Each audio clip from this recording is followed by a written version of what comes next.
everybody? And now I'm old and like, I don't know. Here we go. I'm going to give you an announcement first. This is the last regularly scheduled Splice, but it isn't really officially the last one because on April 16th at 7 p.m., that's the first day of the New Orleans Poetry Festival. We're going to have a roundup here of the Splice, and it's going to be a shit ton of, how many? It's like 50 plus poets, including many people here who read at the Splice. And so I really want to encourage you to come out because it's like an incredible lineup. And so here we are. I'm not going to say too many words here because I think those sort of weightier words are best said on that day. But as always, thank you very much for coming out. We have, unfortunately, Sylvia Jones could not make it. She had a car crash, actually. And so she's okay, but she had to sort of work that mess out in Baltimore. But we do have Leah Nieboer and Stella Corso here, fantastic new members to the New Orleans community. Sean's going to start, and he's going to introduce Stella, and then I'm going to introduce Leah after that. So just strap in, and here we go. You know how it goes. Thank you again for coming out. Incredible crowd.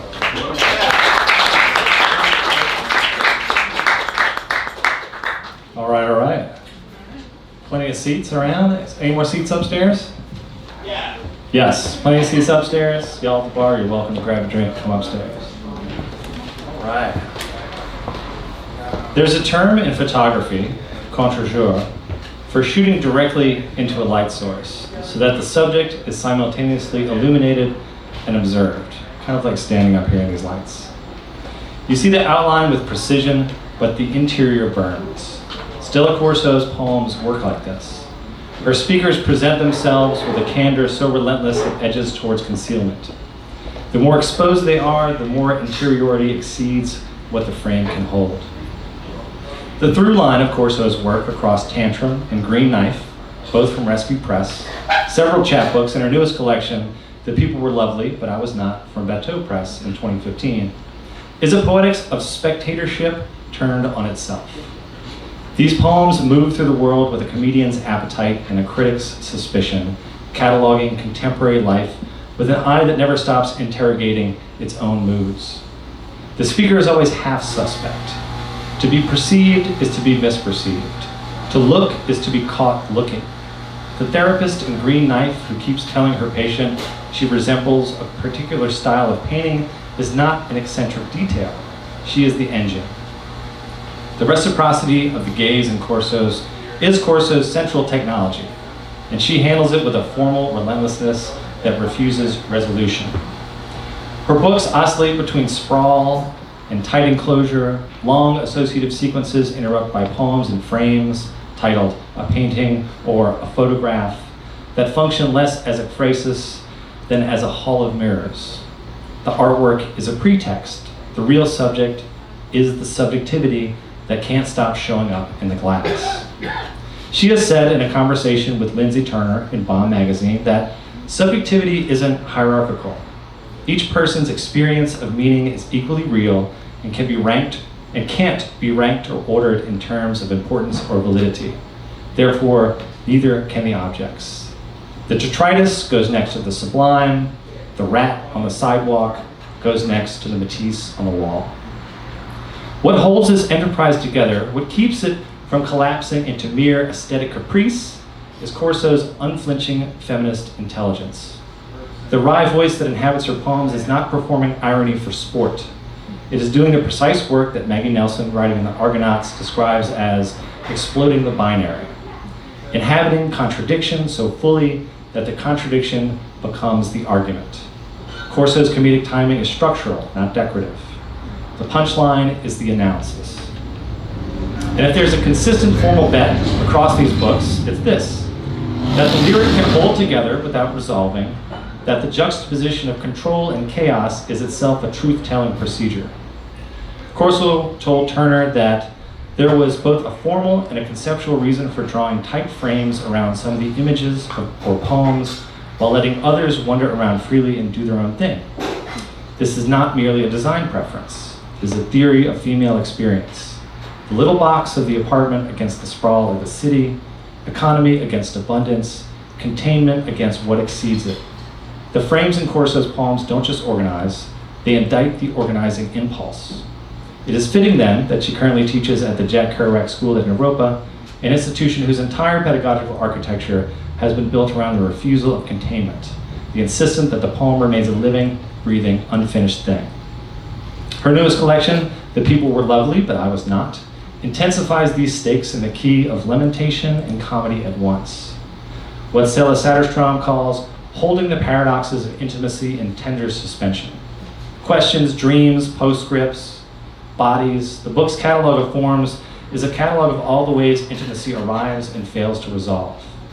That is Corso's persistent and necessary gift. She will not synthesize the paradox. She will hand it to you, still live, still funny, still terrifying. Please welcome to the Splice stage, Stella Corso. Yeah.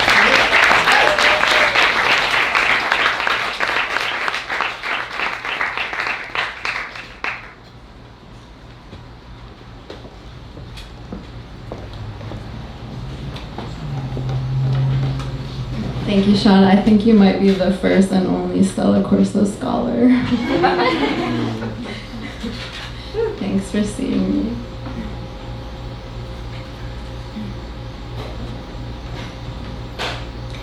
Did you happen to bring the girl, reduced to a dog, with the accuracy of guilt?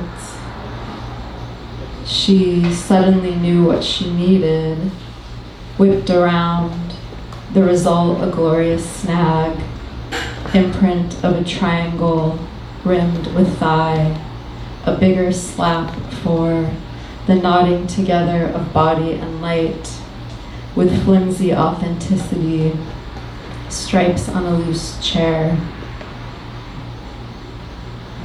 Then came a wave, flung frozen mid-path. To say they had been caught clutching hands was somehow aggressive, even given how she had freely passed.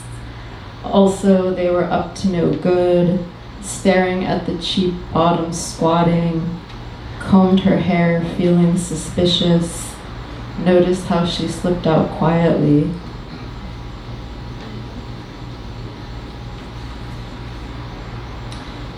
Padded in the effluvia of her illness, she had a very wide 3-inch hem, enough to make even a horse drool, dragging it absurdly behind her on the floor, hobbled away on her golden era hips.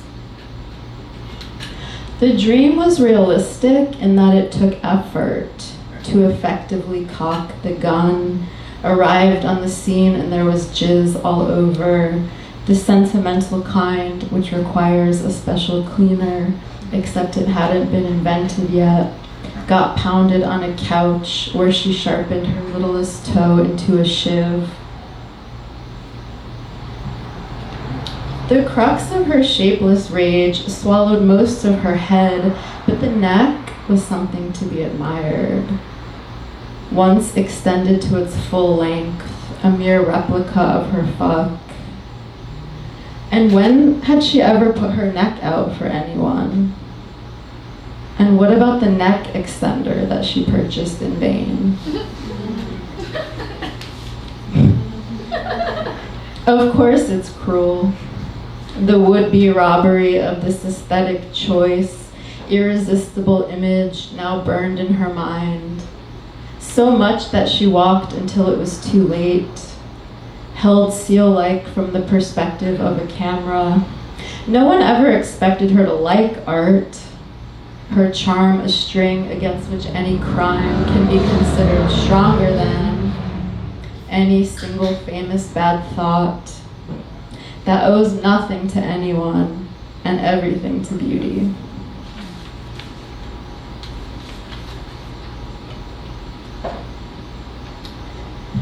Establishing shot of a person smoking. Exhales a long cloud of smoke. Spiritually, I think it's beautiful. It never seems as bad as it is. the machine growing silently inside. An infant king reaches out with filthy hands. Hard to not find terror in the touching, in the baldest sense. Such a finger is ill-defined. It reaches out in vague accusation caused by a vaguer you. I have been to town in my shoe, nearly bare, waded out, midnight in my stockings, where dogs lay torn in mean fields. An eyelash is heavy, a swamp is just beginning. I saw it yesterday deeply, in either case, a leg there. Day opens in her hair, parts the thin film of oil. I'll go as a martyr goes, trespassing hard against the not so innocent knot. Lacking any common mercy, a face threatens to flood, so why listen at all for fruit? 4 imprecise oranges, precisely orange, another story contains her tongue. Morning was said aloud, was only enough for half of us, stiffening in the cold light. Periodically, however, 2 spheres do merge, such that dinner becomes supper, and grief unwraps itself in a ribbon of hope. Naked and without sleep, I watched a mouth breach a sound so utterly male. Of course it's a cliche. What to call this beloved? He had no front door, no rest, just stuff. One hand on his pants, blue pants, a slow and trembling finger, tethering himself to it. Even babies traffic in love or refusal, annihilation and longing, also torment and harm. But we love the cunning of a vengeful bird. See him rip across a bridge, endlessly circling desire. Watch it twitch or bleat, sticky from becoming prey, then go just totally splat.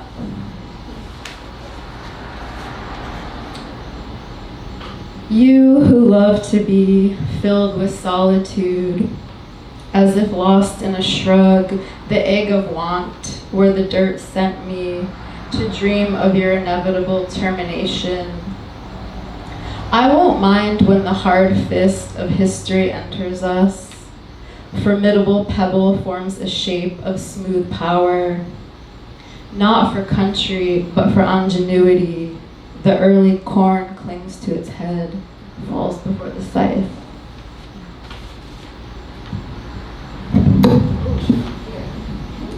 That's fine.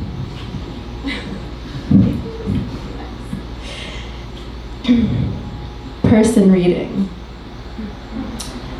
The first of all men in the paper, he wasn't afraid of life and of things. At the conference, he worked his glasses, was of the flimsiest, and he firmly believed in his knowledge, ended in infinite disaster in the paper.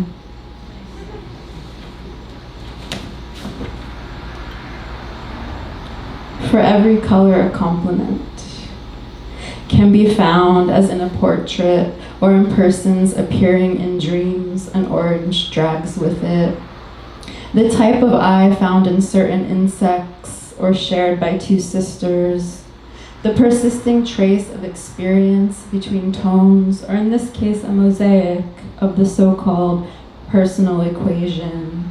Literally striving a halfway house to hallucination or attitude, plus sex instincts with some admired person, a release of currents from the heart where she comes to understand it through imitating it, a disorder in which all things are round and swelling at the end of each semicircle, in the case of a wave, a mere language disorder. If lips could be enough, a roundish projecting, rounding the upper ends of influence or dampening, parts the final lines of regard in paradoxical wetness. the reducing of an amplitude of a vibrating body, of a deep sensibility, as told only through the tissue and self-regard in public, elicited by tapping on the tendon of the bone of attachment. Put a circle around the picture as one's birth secreting incipient laughter.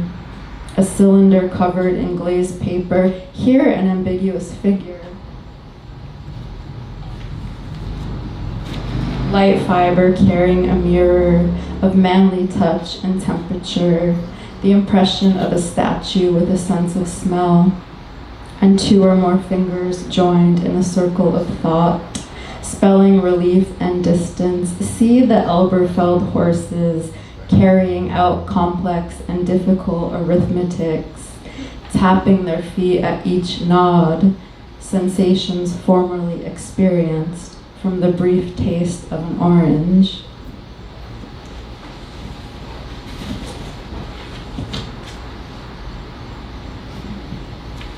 God box. My bed is full of seeds. My bed is filled with bugs. The apple is full of spit. No seeds, no bugs. It shines in the face of my hog. The apple tastes like shit. My bed is full of fuck. My eyes, fuck. My eyes is full of pus. There might be shit in this bed. I have no more apples. My gut is populated with pig and most likely parasites. The pig has an apple in its mouth, slowly turning. It turns pinkly under my eye. The pig fills my nose. All night in bed I turn. That apple is totally fucked. It's one black pus-filled eye. I wake up with seeds all over, my eyes full of spit. My heart is a hog's open mouth in which the apple endlessly spins, in which the eye glazes over. My mouth belongs to the hog. I am mostly full of shit. Now the hogs are with the yolks. My yolks are full of pus and with purpose. I fry an egg next to the meat. On the meat of my belly, the yolks disappear into the forever holes. My belly is full of fat and luck. My bed is full of lack and bugs. Beneath the moon I walk 10,000 steps. Yes. It's actually not over, I just can't turn the paper quick enough. In bleak circles, in bleak starved circles, until I am starving again. And are you that slap of bacon smeared across the evening lens, skewered by my spit-fried eye? Oh yeah. Oh yeah. Yeah. Coagulates I have been, a guttering candle, unlight, either a body, a house, or an hour, as surrogate for his arrogance. Walking as it seemed, walking alive, alive as it seemed, and ready to acquiesce to the terms of cheek and face in a staccato manner. After all, however, after all, agreed, and then agreed with him, and then noticed he had his bag with him, and hit upon a brilliant idea. Thus it came to us, flung open, thrust at the nose or at his feet, shooting bolts to his head and face and gloomy wedding hair, with a low voice, a loud voice, loud student that you were. A quarter was made, and slapped on the hand, and the invisible head leaning on the invisible hand, the most gifted the world has ever seen, this strange and terrible career.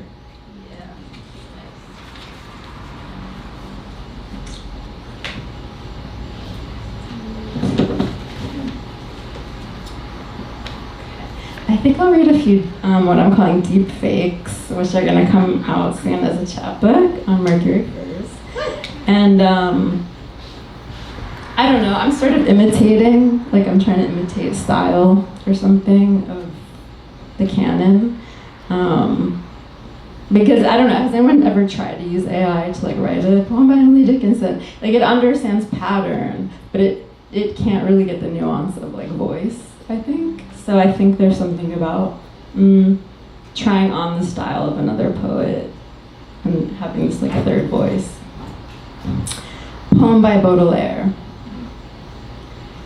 Often for your amusement, the well-equipped men prance around like ocean birds. Here they come now, idiot companions back from a trip, naive and glistening, so sure of their garish words. An illness reeks beneath the floorboards of their ship. As if rising out of the blue, maladaptive, they come to greet you. Lazy, pitiful clowns who think they wear the wings of angels while feasting on each other's diseases, not one, but two. Sickly voyagers, how is it they can be so gauche and yet such cowards? He, not gonna lie, is beautiful. Still, it's comical how much he gets laid. That one even more so, being as he is the son of cowherds. The other one, though he has a club foot, it is he I would most like to violate. The poet is as sensible as a prince amongst the clouds, and it is this that haunts me with righteous temptation, which pierces my heart. I am as sure as the sun itself has a million hues. Like the men, I too am sick with impatience and the giant ocean that keeps us apart.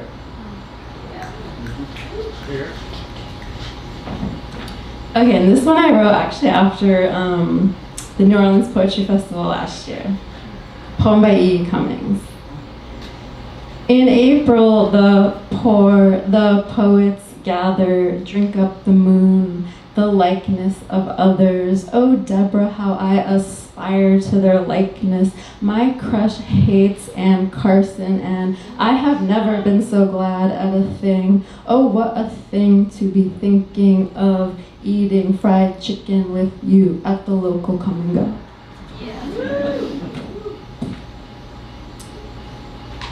Poem by Kafka. Okay, he didn't write, he kind of wrote bad poems, but we like his prose. Poem by Kafka. I have recovered in formal pleasure, struck as I was by high-toned fantasy, a lumpish way of saying the party foods were small and savory, the impeccable servants, romping dogs, constant martinis being suzzled while I admired my escape. In my teens, I was a terrible flower, to circulate without an excuse, obtruding strangers, and even in absence that thin time of day where a party fits in. The question is how to give up the frazzling of oneself, escape our 30s and 40s on a silver tray, in a closet lined with lace. The silent butler crosses a hall toward its own disposable, less needed than a cigarette. Even in love, I used to wonder if they could act a scene without. To me, the most notable thing about the 20th century, a dip that started as a groundswell and became a spread. Then toothpicks came into their own. You wore something off the shoulder, pale and blue. Life slid like a meatball down the front of your décolletage, leaving a hideous, indelible stain. I have a dustpan and a whisk for a broom. I have a mandolin. It is hardly essential. I have always needed more than I have. You may be more provident. The table was chock full of ready-mades. We had only to dunk, and various condiments appealed to you. Friends would never admit, the greater the crush, the less they will be noticed. People don't go to the dip, it has to come to them. Get yourself a good walnut to crack, a small drawer stuffed with scraps, spare some knives to avoid a death of the host in the instance of a herd. Remember the written word? It has not died.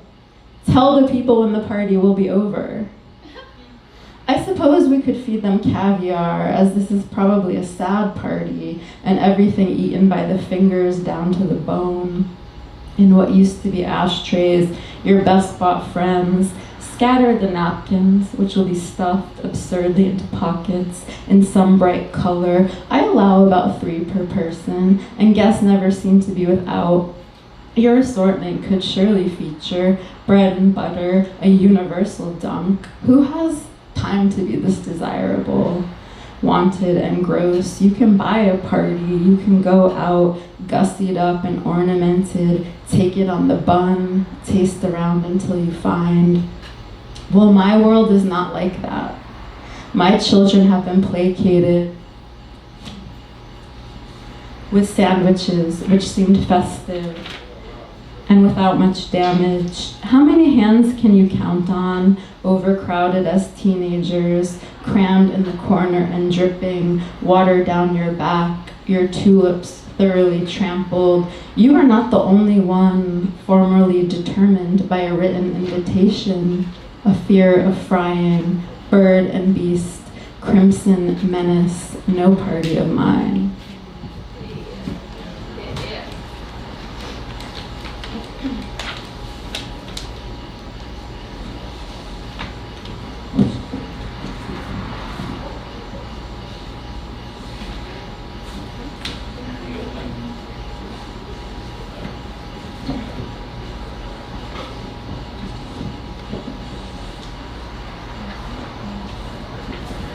Poem by Wallace Stevens. When I dream in red, I mostly dream in blue, of the sloppy winds and sprawling bush, a slovenly wilderness made crude by a firm and heavy hand, with tall, capricious fingers lost in all their hard-won echolalia, typing ta-ta-la-di-da, all night long goes my eulalia, and through the soft filter of my astigmatism, I saw the most intimate of meets, heavenly labias where there ought to have been a hellish and brutal sleep. Wink as they will and wink as they wince, wenches from whence never ever came redder weather, still drumming and thumbing the air as I slept.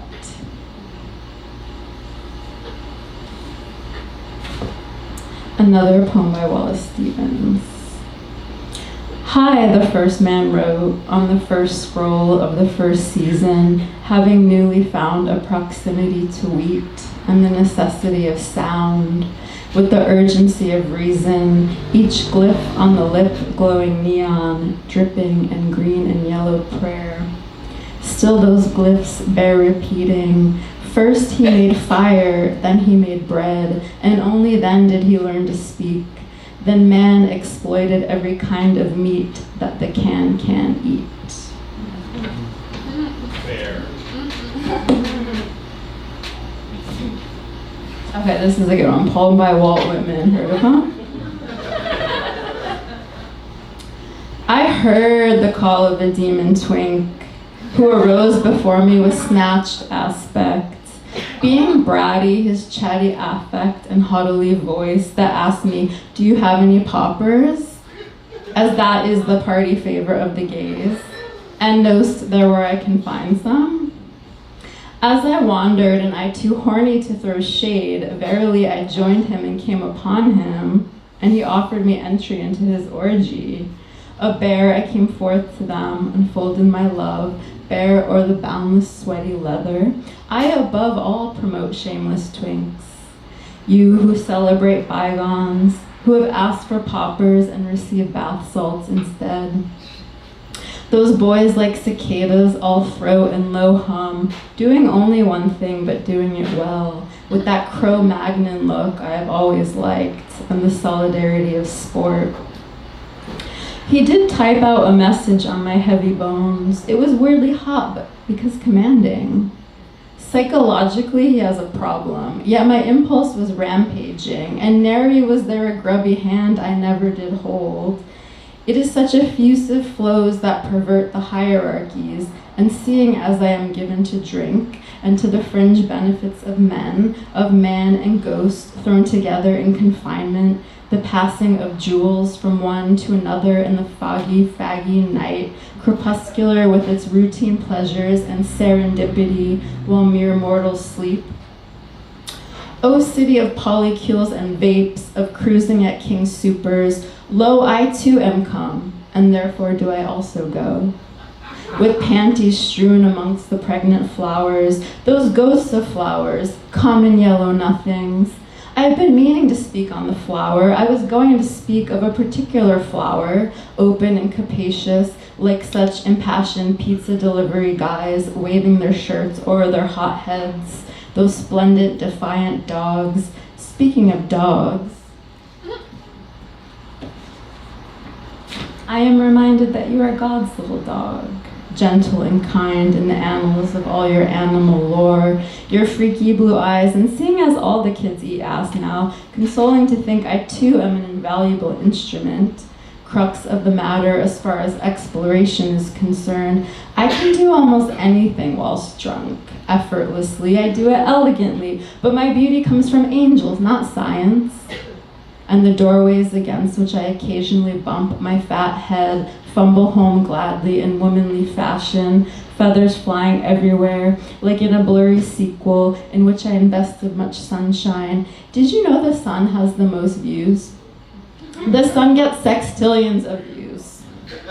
Yet, yes, even more than that elusive planet dangling in the sky, figuratively, there has always been a moon with a man on it, and some heavenly chasers, trifling four-steppers, who have all but trouble past the searching and fearless moral inventory. The art of finding one's own way through the blinding smoke, forever the moon, but with the silent heart of Mars. I am only an adjunct of this rough and greenly earth, of this one hung poem. Thank you.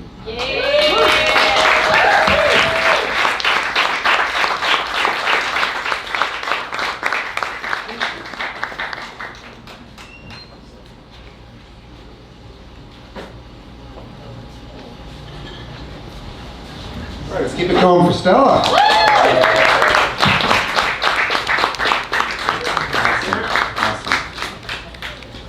All right.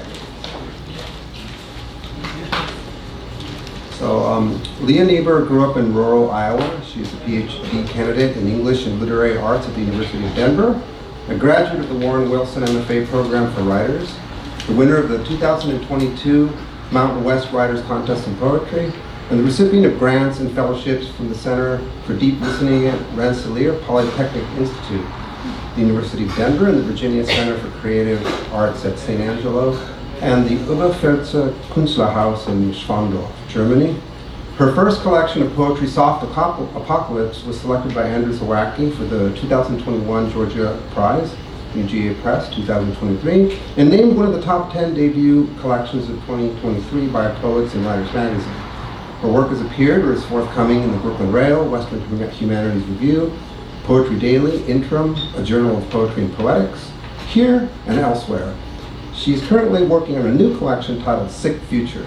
She now lives in New Orleans, where she co-hosts the Ritter, a new cultural podcast. I recently spent a few days roaming around the city with Leah Nieboer's Soft Apocalypse in my bag, ducking into coffee houses, nursing beers in bars, and of course, devouring the book in my bathtub. I was reading the poetry in the same way I did when reading Ray Armantrout's early work decades ago, rapidly start to finish, then very slowly, then jumping around with it, sampling fragments the way I did with Leslie Scalapino's books years before I met her. That is, minimally relying on the machineries of received discourse, but just going with it, noting what it was doing to my perception of the world. And I stayed with the book the way I would Fanny Howe's books, attending to that spontaneity, combusted phenomenology, the blast of a shipborne rustling marigold, the rush of carnal lust spoken by a single brick on the sidewalk. Crazy stuff, but still ineluctable elements of a harmonia mundi in the making. But my plan was to come up with a conceptual schema, cross-comparative critical framing for Leah's writing, and intro that might be a few tweaks away from reading like a review. The days kept ticking away, and nothing. This Splice reading was approaching like an incoming storm. The pressure was building. Nothing was happening with those schemes and frames that usually come easily to me. I couldn't lift off the pages high enough to get an aerial view of the work. Well, fuck, I thought. What's gonna happen here? But then it struck me what the problem was. Leah's poetry, the way I look at it, precisely inhabits that class of poetry that writes without guardrails. So why try and fit it with guardrails and path markers? It's hazardous work. Assumptions about what a person is, assumptions about what, quote, good relations are, what the body's supposed to act like, precepts about how the so-called natural world is supposed to fit into it all of that is out the window. In short, the totality of the socius as it grinds its way through our attention, but mostly inattention, is the very ground from which soft apocalypse operates. And it's that close attention to those repotentialized, inattentive moments that receive lush, polyphonic expression. Especially intriguing for me is how that old shoe of capitalism, alienation, is treated. It's simply not treated. Instead, it's strategically bypassed as a discursive topic in order to get at the actual relational moments that remain in our midst, moments that can be salvaged with sustained focus. Running throughout Niebuhr's poetry is a deep, passionate rebelling against folding unto alienation. The faux, sublime, defeatist poetry that American Poetry Review is currently promoting is not to be found here. Rather, Niebuhr's work hunkers into structural emotive development. Beethoven's late sonatas, 31 and 32, is the vibe here. Clarice Lispector's short burst phrases and enigmatic endings is the vibe here. As Peter Gizzi said of her work, it's a bumpy ride, and necessarily so.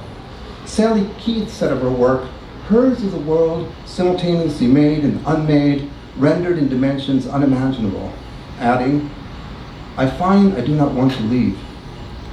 And that's what I meant earlier about my struggle to lift off the pages high enough to get an aerial view of this poetry. That's not the way. Like all good comrades in struggle, Leah Nieboer's poetry is a leveling endeavor. It insists on face-to-face reckonings at ground level, in the trenches, in the dirt, all angles explored, however impossible seeming, to arrive at equanimity. For many of us here, this is actually the very first time we're going to hear Leah read live. And I, for one, cannot wait another second.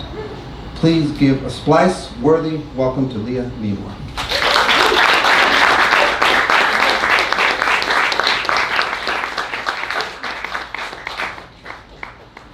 Thank you, Rodrigo. Thanks for going walking with my book and getting free and freaky with it. That's the purpose, for sure.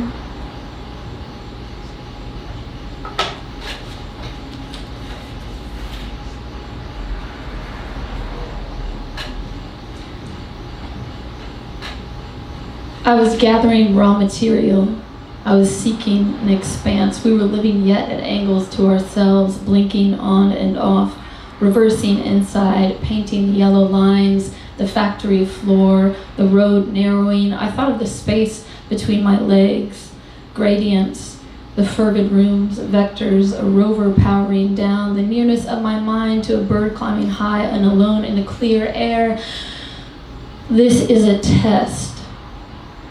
The morning blares its lament over the shifting streets, foreclosures, busted up tennis courts I might have used in childhood to practice my crossover. A future came fast, faster, through the intestines, heart, liver, cellular transfer, chemical tentacles in the water, a hiccup in the brain.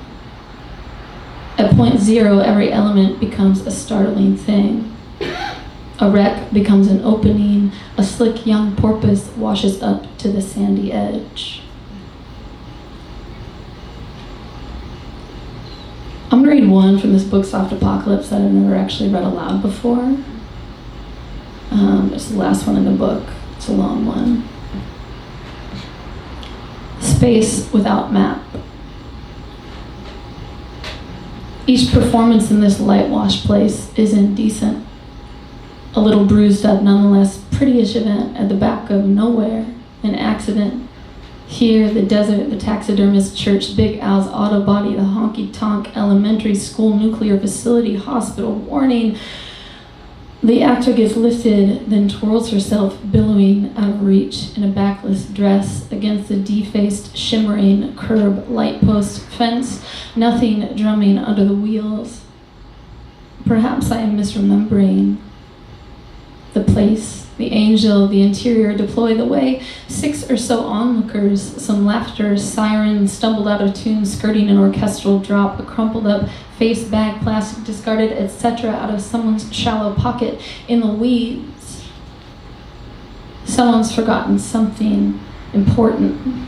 The hour bows down, a body bends to the curve, exceeding the function, the sound of the moment slips, lucid and mute, accidentally out of the moment.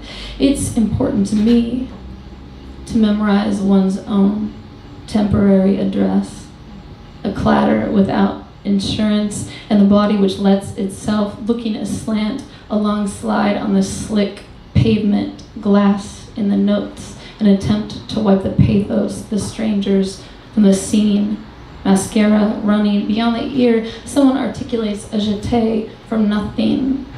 There's an abrupt sound, a cemented ending, a splash of piss in the alley where something yet is always rutting around. Many people exist.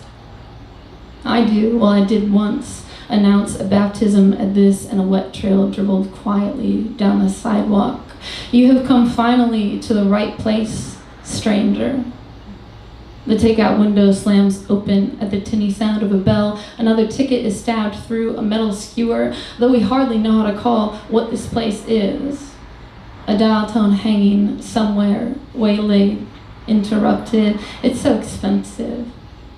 The men, their unavoidable orders on the television in the locked-up do not disturb rooms, the rented arrangements one after another, cool dispossession in the right company, which this isn't. Before the accident, at the very beginning, in the wider aperture of what happened, before the doorway of that sequined back alley somewhere, there was a silk dress opening. Excessive, a murmur, I swear it.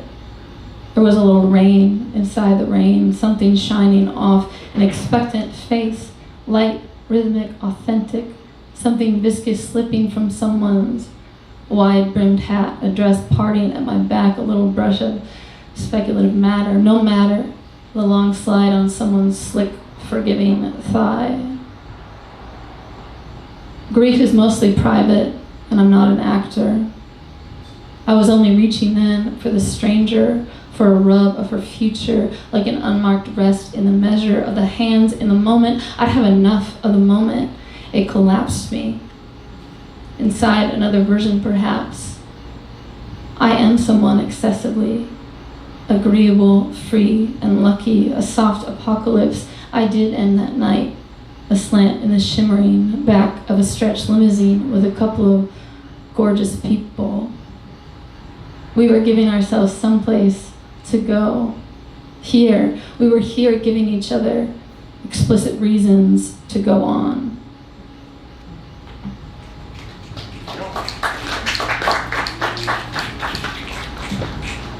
So that book ends with a threesome.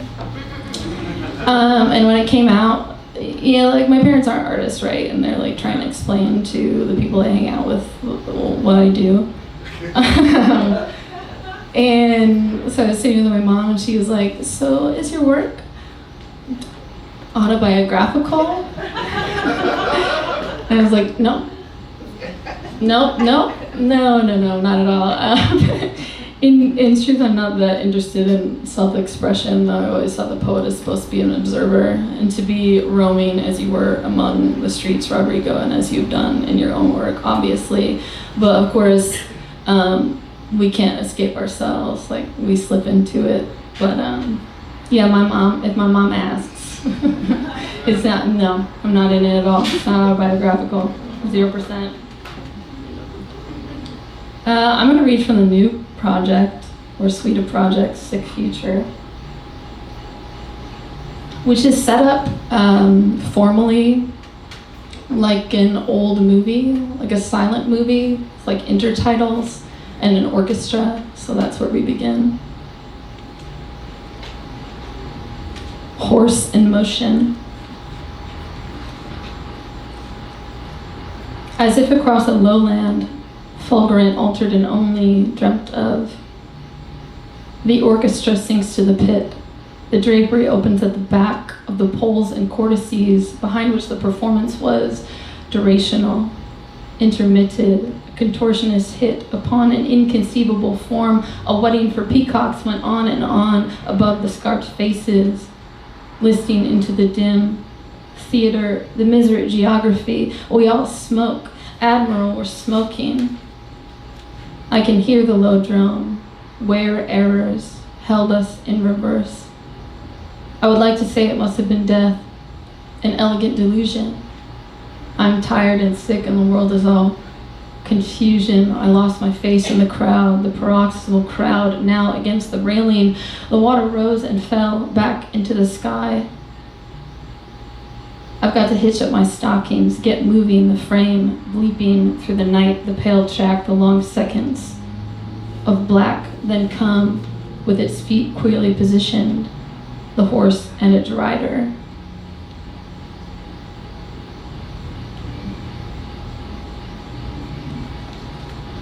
Under a high-slung arc light in whose cold clarity a girl overruns me. Sun hot. Let her sleep. Let it be morning, Sabrina, girl, the sight of vacated devotion, the hand right there fumbling, then finding its harmonic across the room. A pair of automated doors slides open on, kicking the occasion. I am tired and I want a year of far-off parties, a cigarette held to stiff little forbearances a mother is bound to, vowel cycles in houses, bizarre symptoms of yesterday, addressing someone in the fugitive of, a slim aperture, a heavy purple weather, a 1929 theatrical debut netted in vulgarities. The dancers have fainted. The nurse revs up, the mouth wrestling vacant, faces hollowing ever out, dripping places, thin vertical walls I have always leaned into, key changes.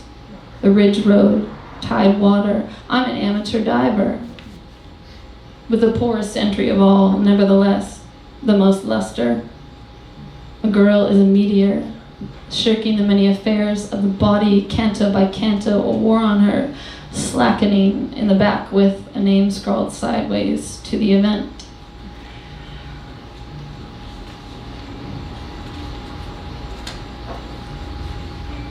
The taxi driver says, "What a catastrophe." The plaza, the city flowering and confronted with ash, humid opulence, and poor passing facts falling with a singular speed. All reason is lost with my more wordless lately. Sweat on the upper lip, the black orchid blooming. I am doing a new thing, scraping the underside of happenstance in a very secret register, cash flowing back to the aporia of the ticker and its series of ineffectual monitors, happinesses, and poverty offenses in a modern period. With my come hour at 35 in Vilnius, New Orleans, or Budapest, you'd expect better. Then a final pre-op, I get my nails done for in case it goes awry. Rouletted with noise, hands grabbing what assets or satellites they can, and why not? A world is composed of a rampant apostrophic sexing in the Gregorian negative. Well, everyone is an entrepreneur of the showing itself. I tie up the gown. I put it on display, striking a 19th century pose of the melancholic in the crosshatch, barely reflective glass. Cold in here. The door closes heavily and automatically, and I slide some sleeper into the manufactured soundscape I practice, landing on mechanical flowers, dissolved and drained, dream foaming a line, pushing liquidity, a white mechanical hand on the switch for deliverance. I'll put my money on Sputnik, a reservoir of stillness, a muffled hum inside the quick, bright irises at the mouthpiece of solitaries. I want to be stunned again. From the very proximal to the very limit curve, a thrush and a contraption of fabulous insects distorting the ordering mechanism relentlessly. We impugn the abstraction, arriving just in time for a decorous revolution. It's swoony, it's reprehensible. I stand half naked, tracing a scar in front of the window, an afternoon special. My neighbors do not care for me. I go out tossing, scents in the air, shooting the fantastic. The local marquee has taken Sabrina apart, letter by letter, teeth sunk into the dais, and its furtive curtains, and an usher collapsing in the wings. And a red parasol opened with a little pop.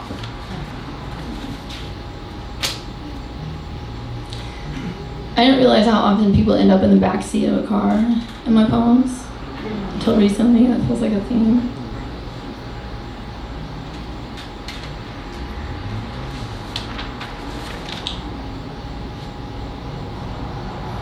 But let us stroll about in the sun before the end comes. When I first saw her on the street dreaming my own dreams, with her strange rhythm and her way of walking, the echo shock of my imagination, head to hips, hours of wedding, and atmospheric corrosion, secondhand to nothing, I wanted to worship on proportions that were important to the neck. Knocking relics in the sacristy without ecstasy, without conclusions, and liberated from God, I made no contingency plans. The city would not override in all its sonic monstrosity. I do not wish to resemble, breaking at the ear, a cloud for a while covered the sun, then solitary flowers, faces whitened across the park.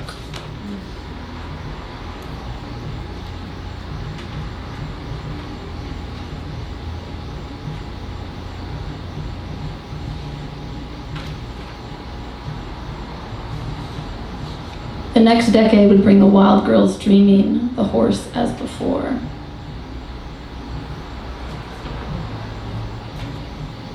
In the divisional baths, licking the indelible ends, the zones aren't watertight, you know.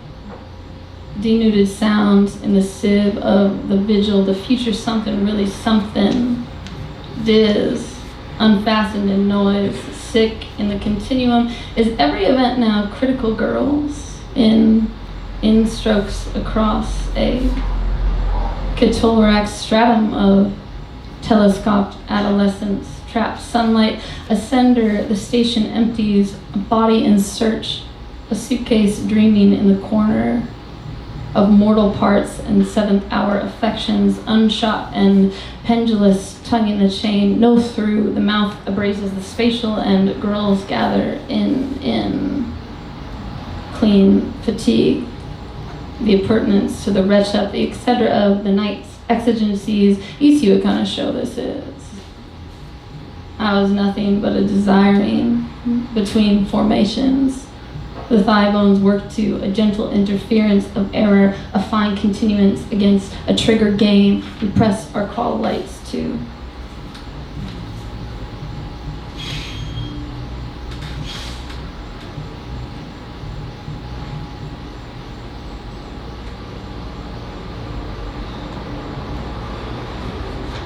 Then we spoke of what bound us together. Over the solitude of the horn it blossomed, then snowed, then warmed. Tom moored, yet sensibly. Some people filed through some doors, trains, luncheons, oblivion of the arrest interval, the forgotten windows only in the shushed-up exposure grammar. We each have our barricades, invariably, of the impersonal, the PA system without interruption drones out. The sun, the sex, the costly non-sense men file through the closing doors. The doors are now closing. Luck at arm's length undid. Our stinking petals here, behold, the surveillance tower, the border zones, the atomic scrawl receiver. I can only hope that you, barefooted azurite angel of the city, hear me.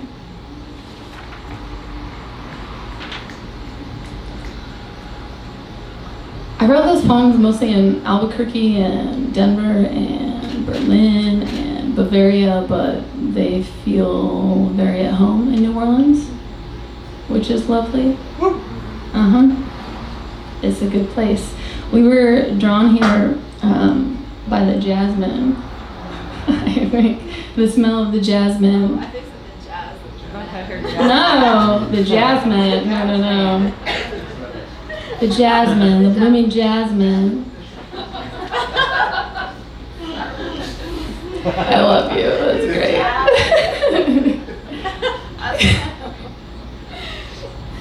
It's so lovely when your best friend like trash talks you from the sideline, but also you admire her so much, and also you live with her. It's great. No, we were drawn in by the smell of the jasmine a few Aprils ago at the Poetry Festival.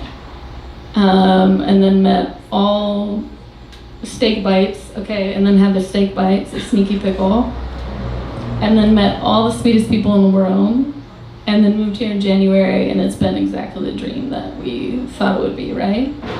So thank you so much for having us, Splice. Thank you to all of our friends, our new friends, for being here, poets and non-poets alike. We love you.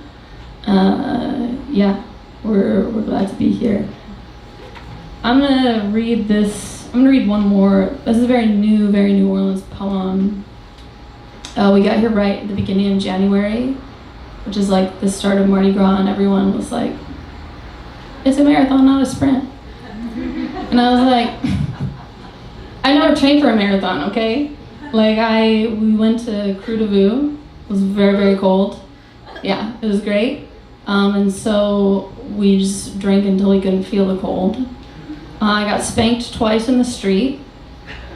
This is great. I got a bunch of throws. I put them in my pocket. We went dancing at Anna's. I lost them all over the floor. And then we came down with like the illness for 3 weeks, like a plague. And we're tested in so many other ways by New Orleans. So I feel like we've really been, like we're really here now. We really belong here now. But somewhere in the haze of like coming out of the plague sickness and like waking back up, I wrote this poem.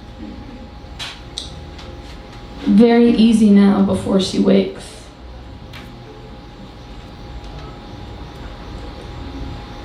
Robo-gloved extremities, wandering someone, exposing our sons, sexing the phenomenal unk.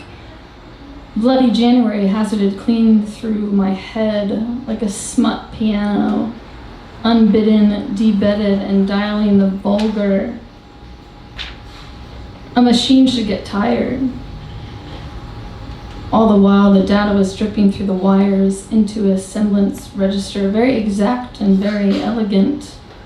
Ludic footsteps running a litany down. Girls and the victory boys and alarm responders, hands on the very virgin rim of miscreant exuberance, yes, heaven, and a great slumbering wretched debt, and the exhausted argument of metropolis and populace in this eroding ephesiac of contact.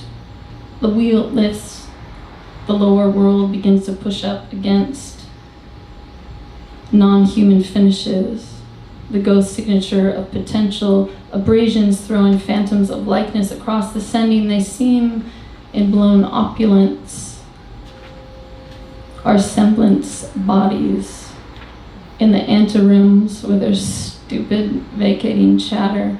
We screwball the hour, tubes and feathers and fluids half visible, glad anyway to staccato and yellow, to be striking a limit at every twist, a formal set of accidents, and perhaps one day's boatman crossing the window, run against the tempo of a mismatched music.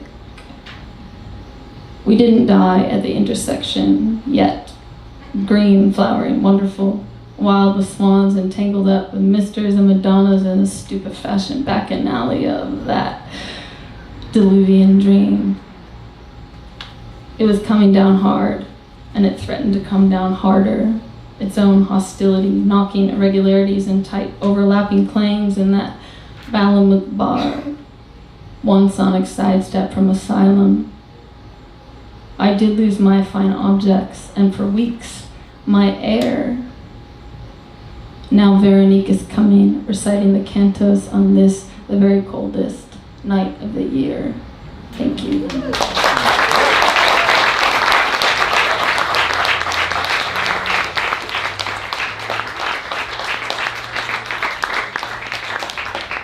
Keep it going for Stella and Leah. Keep it going, keep it going. So you heard them. They just moved here. They got bills to pay. They got books for sale over here. So please buy a book, put some cash in their pockets, some food in their bellies, some drinks in their gullets, some rent in their landlord's pocket, I guess? Yeah. This is the last of our regularly scheduled programming. Here come the tears. Thank y'all. job. This has been one of the most meaningful cultural experiences and endeavors in my life. I hope to do more stuff like this with all of you out there. But this really wouldn't have happened without y'all who come all the time, who come every month, who come every other month, who come once a year, twice a year, 15 times a year. It wouldn't happen without y'all. And this is the praxis of poetry that we exist in and live through. And I think, it's a testament that cool-ass poets are fucking moving here, because this is where it's at. There's the East Coast, the West Coast, there's Midwest, there's fucking New Orleans. We're here, we're on the fucking map. The next Big Daddy reading is going to be the opener for Poetry Fest, April 16th, Thursday at 7 p.m. Be 7 p.m. to 10 p.m. I think the count is up to like 63 poets now. So everybody gets 2 minutes, don't fuck it up. There'll be 4 or 5 air horns in the crowd, so if you go over 2 minutes, you'll hear wah, wah, wah. It'll go off all over the place. I don't know who gave out the air horns. I can't be responsible for that. Thank you all so much for coming, for being here, for being a part of Splice. We love you. Buy some books, buy some drinks. Let's hang out and talk poetry. Thank you. Peace.